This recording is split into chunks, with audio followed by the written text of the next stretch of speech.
Hello, this is Elizabeth Clare Brewington, and welcome to Discover Brightside. And Joe, you've been discovered on our channel. We're so excited, and many of you have seen Joseph S. Sanchez on this channel, and he is here to talk about his new book that he's launching, Reinvent Yourself. So tell us, Joe, about this fabulous new book. But first, let me tell you that he's written 7 books. He has an MBA and he has worked with Fortune 500 companies, and he is a fantastic business speaker. So if you're looking to book a speaker for your next event, or want him to come and do a workshop, he is your go-to resource. So over to you. Tell us about this fantastic new book. I can't wait to get my hands on it. Reinvent Yourself. Thank you, Elizabeth. Thank you for having me. Uh, my general objective in writing this book, I know from being around the block a few times, as I like to say, that no matter how much you, for instance, your job, no matter how much you like it, and no matter how good you are at it, it can get a little stale. It gets boring. And that's just one part of your life. Our lives have many different facets. The family life, if you're involved in some kind of outside charity and what have you, life has a way of taking a toll on you. Now, when I say reinventing, I'm not necessarily talking about changing your whole life entirely, but really bits and pieces. You might well decide that you want to make some radical changes, and I'm talking about perhaps career, uh, maybe another spouse. I say that half in jest. Uh, but you might want to add to your family, and that there's a lot of different ways. And what I try to accomplish with this book is to give you a roadmap, give you direction like a coach, to guide you along the way how you can make changes to improve your quality of life and make you happier, no matter what you decide.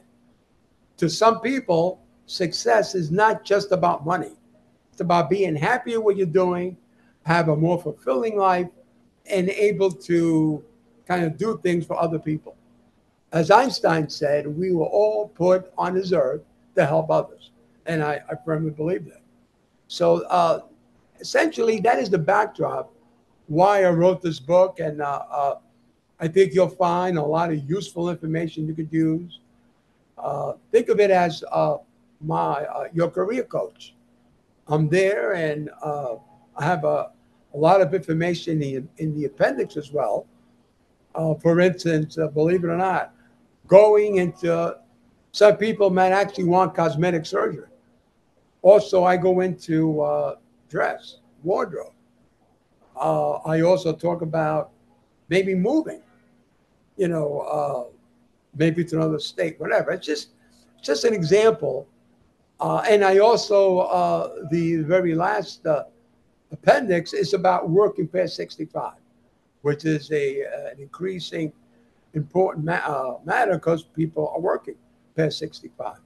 So again, I try to give you a whole picture, something to contemplate with you, with your loved ones, on what you can do to change some things you're doing to make you happier and more fulfilled. That's it. So this topic must be really important to you, reinvent yourself. So what made you pick this topic for your book? Because if you've devoted a whole book to this topic, Yes. it must be very important to you. Well, I mean, I've given you some of the answer. I always write about all the books I've written on Penman Media LLC.com. You'll see are all self-help books. I was an adjunct professor for about 4 years, teaching business courses, and invariably I would go into personal parts of your life, exercising, finances, and what have you, things that were not required material, but I always like to give more. I like to help somebody out. I always used to say, and I still do, I try to give people advice from the things that I've learned and things that I've made mistakes. And if I can do that, I feel that that's one of the reasons I was put on this earth, to teach and to motivate people. So, in a nutshell, those are the reasons for this book and future books to follow. I think it's a great topic. And I think all of us since the pandemic have changed. It's kind of changed us, the way we work, and also with the whole digital world and having to market ourselves virtually, have more broadcasts like this one. So you almost have to reinvent yourself for Yeah, the new world that we're living in. And when AI comes in full steam to compete with us, we're going to have to reinvent ourselves as human beings as well. So, yes, I think it's a very important book, and it is going to be our featured book for this month and all through of August. And we hope that you will get the book. It's going to be featured in the book club as well. So, we hope that all of you buy the book and take a photo so we know that you're paying attention, and tell us how this book has helped you, and book Joe to speak at your next event. And I know he will bless you for that.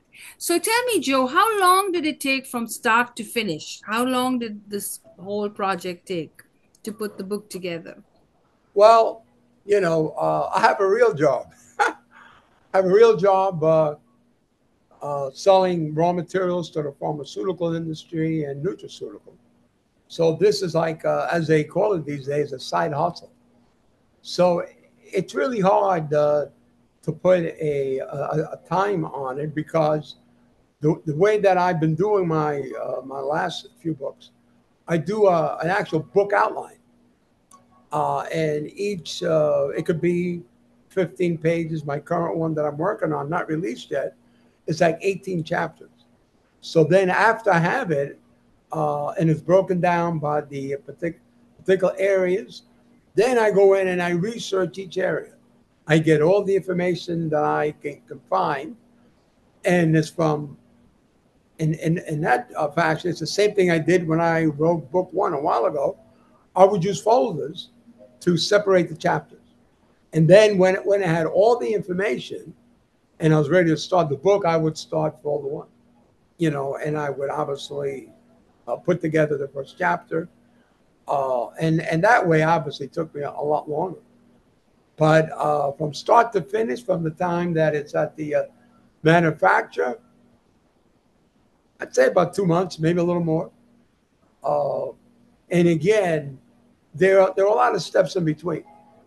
I the first draft, then the second draft, then invariably I'll think of something else, and then I've done a few times when I had a manuscript completed, and I got another idea, and guess what I did? I put the manuscript aside and worked on my new bright idea. In fact, that's how I wrote the Art of Schmoozing. I had a manuscript prepared, and I'm always reading and researching. And I read something about schmoozing. I go, that's it. That's it. So within a day or so, I had an outline for that book, which I did. But again, I enjoy the process. I can't say it enough. I enjoy the process of getting excited about a topic, doing research, discovering, talking to people about it. Last night I was at a concert, and I was talking to somebody that within our group about my next topic, and wanted to know what she thought and what have you. And these are things that I try to do because sometimes you get kind of tunnel vision and you don't see things outside, your domain. So again, I get excited. That's awesome. So I asked you this question last week, and then we had to cut off because we were having the audience coming in. So, did you experience writer's block, or did you have a time when you were so excited about the book, but then you had some obstacles along the way? Well, I'm going to answer quicker than I did last week. The answer, yes and no, no. Some people that write find it hard to believe. And as I indicated, even though I wrote a book a long time ago, okay, which I sold primarily to schools and libraries, was called Increasing Sales Effectiveness. So that I kind of described to you how I put that together with the folder. Then, oh man, time flies. 5, 6 years ago? No, more than that. Anyway, I got the bright idea to write lyrics for songs. So on that, I would literally, by the way, I would write a set of lyrics for a potential song every day, 7 days a week for at least 3 years until I slowed the process. And I did get a couple demoed. One of them I almost sold, but I did not. Now, the reason I bring that up, I would literally, within a few minutes, the minute I would sit down, I would have an idea. I hit the ground running. And the few times I didn't, I would, and I told the story where I would just start writing. I went to the amusement park and I sat in a roller coaster, and the thing went up to the clouds and the moon, and then there was a, a monster sitting in my back seat, just really wild. And you know what? Not too long after, I got an idea for a song. So that was kind of my little trick. But no, I never have. I guess uh, I've been fortunate. I also told a story when my education is in business, my undergrad and grad, nothing with writing, nothing with creative writing or nothing. And yet, freshman English, the professor said to me that I should think about writing books, which I thought was utterly absurd. And and to this day, I say, what did you see? That I didn't see. Now, obviously, it was many years later than I wrote my first. But to answer your question, no. I have a sister that's been a journalist, a good one for a while. So maybe I could say it's in blood. I don't know. You're natural, a Yeah. natural player in writing. So, what were some of the victories? What were some of the joys of writing this book? And tell us if you had some great victories. Well, as I said, I'm not complaining. I've never devoted all my days to writing the book. So, and I know with my first book, Increasing Sales, I only had an IBM Selector 2. Talk about dating myself. And my first copy, I actually wrote by hand.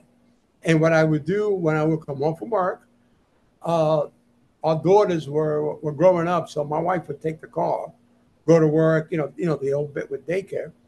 So by the time I would get home, maybe 8 o'clock, I'd eat, and I would work on a book for about an hour or two, and I would do that 5 days a week. So that was a challenge, but you know what? I was determined to do it.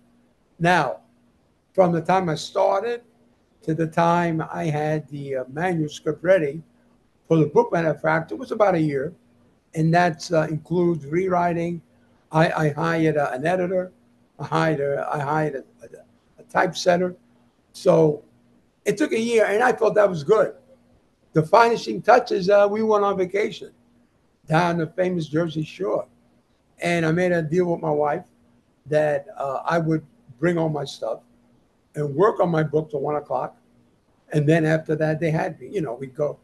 The girls were happy because they liked the pool anyway. So that's what my wife would take them to the pool, and then we'd go to the beach and all the other events. So in retrospect, I think that was my toughest challenge as far as writing a book. And I never doubted myself. I got it done. I got some good reviews. As I said, that went into libraries and schools. Wow, sounds like such a like you've got such a great process, and you're so organized that you Well, are I've committed. learned. You can't I've finish a learned. book if you don't give it the time that it needs to. So, did you Yeah, have to do a lot of research? Did you have to yeah. do this Well, on? keep in mind then, I'm trying to think. God, time flies. I don't think I had a computer then. God, I mean, yeah, I'm not. I'm a relic. No, I would go to the library and I would, do research. I got a lot of government information. I remember, I think it was called the Center of Productivity. At the time, was in Houston, and I spoke to a government employee who was just great. I waited. She sent me 5 pounds of material. I couldn't believe it. And then she would call me, want to know if I needed more. I go, no, I have enough. But people like that. And then I spoke to Washington also. I used to have a book which basically listed all the different experts, among other things, in the government, and in the different industries, different countries, and what have you. And I remember getting information from them. Yeah, so the research process was definitely a lot longer. Now, of course, I use the internet. Yeah, I have a lot more tools now, which is probably the reason I can bang out more books than I did in the past. But you know what? It's a process. I should mention that I used to like to do term papers in college. Now, what one of the few, because I remember the finance guys in accounting, they would just shudder at the thought of having to do a term paper. You know, uh, no, so I guess even now that I'm talking to you, I guess I realized that it's kind of in my blood. You know, Yeah, I think so. 7 books yeah, later. and Yeah, more to follow. that's awesome. That's awesome. So yes, before we wrap up, would you like to just give us 5 tips for reinventing yourself? And then we'll tell them about where to get the books from and all the great stuff with the new book launch. Well, I always keep things simple. The first thing I always talk about is your attitude. No matter what you do, I don't care if you sell widgets or whatever, you have to have the right mindset. Again, everything starts and ends between your ears. You can't blame anybody. Believe me, I don't want to say that I was poor or anything, but I had a very modest upbringing, and still I've been able to accomplish some nice things. Why? Because my mother kind of motivated me, and I was always a reader of self-help books and people that were successful. I think that's a great way to learn. And and really, what I always look for, everybody has setbacks, and I was curious what they did to bounce back from such, I don't want to use the word failure, but setbacks. So again, I learned at an early age that it's about attitude. I was fortunate enough to play intercollegiate sports, baseball to be specific, and that also honed my ability to have confidence, to focus, and when I was able to do that, I did well. So again, I can't stress that enough. I'm going to boil it down to a lot less than 5. The other thing is diet. If Mm-hmm. you look at my book, Soar Like an Eagle, I cover 21 points that you could do to enhance your quality of life. And I go into finance. I go to your home life with your family. I go into exercise and stretching. But the thing I also mentioned, which I've been doing since grad school, is meditation. I believe that you need to quiet your mind. We all have those little demons inside us. We all have them. And the thing is to get them under control. So it's diet, meditation, and then obviously exercise. And I even break it down to some lightweight training or lightweight training. Stretching is a big deal as well. So I believe when you're mentally sound, physically sound, you feel good about yourself, that puts you in a much better light to make some great contributions to our society and what have you. Remember, we were all put on this earth to help other people. It's not about you.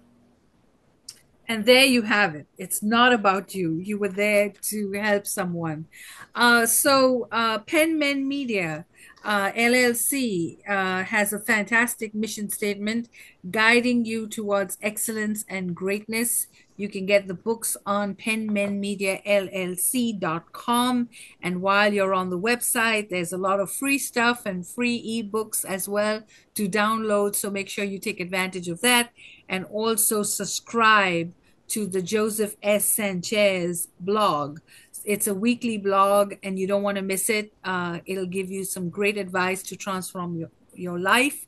And as they say, that once you get in a routine of following someone, you can really learn a lot of great things from Joseph S. Sanchez. So get there right now and subscribe and get the book. So thank you, Joe, and we wish you Thank much you. success for a successful launch. I Thank you. understand you're having a launch in a few minutes, and we'll make sure the video is available for everyone to watch. So Joe is launching his book with the Brightside Book Club in a few minutes, and we're so excited for you. And you can also subscribe to Facebook, Instagram, Twitter, Pinterest. Joe is on social media as well. And so you can network with him that way as well. So thank you for watching. Joe, you've been discovered on Brightside. Thank you for Make having me. sure you subscribe. Would you like to say anything before I close? No, again, thank you for having me again. There's some real good advice in this book and the other works that I've done. Again, the theme always is to help the reader learn some new skills and be able to enhance the quality of life. And it's personal with your family, work, and any other thing you might be involved. Thank you so much.